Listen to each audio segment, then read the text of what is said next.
Last week, we aired a story leveling the accusation that Eagles fans within the building are unable to truly express their fandom. Little did we know, last Friday, before our story even aired, one fan had already decided to fight back. As all of you heard, prior to the pledge last week, the office had planned to play We Are the Champions, in honor of the bocce ball team winning their first match.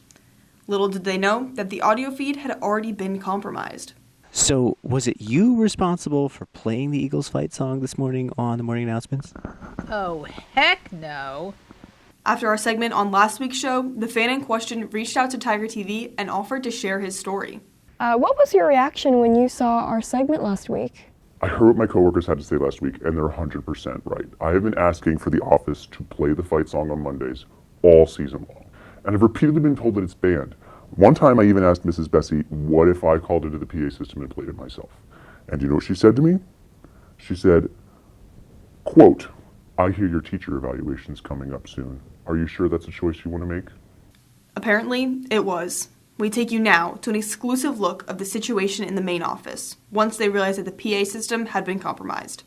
This footage was provided to TigerTV by our unnamed source, but has been verified. This song is dedicated to the bocce team for winning their game yesterday.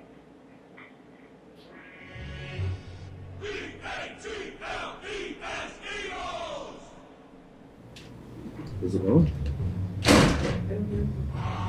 Yeah. Oh, sorry.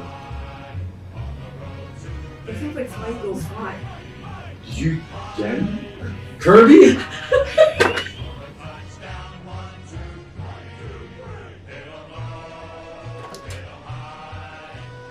Barnett! What was your mindset going into stealing the PA system feed to play the fight song?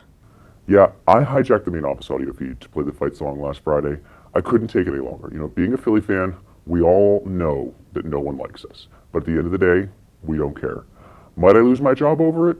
I don't know. I guess we'll see. I just hope that my colleagues feel supported now. So if you're an Eagles fan or a student, staff, Eagles fan out there, just know you're not alone.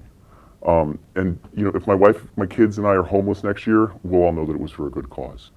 That said, I do feel bad for the bocce team. You know, I didn't know at the time the office was planning to celebrate their first win. So congrats to them. You know, I hope that the wins keep coming, and go Birds.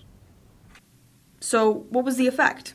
We talked to another Eagles fan on the staff to see if there was an impact.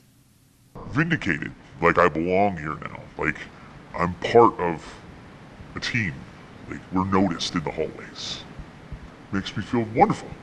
Well, finally, since I've been here, I see a lot of Steelers people around here, and I was like, what goes on here?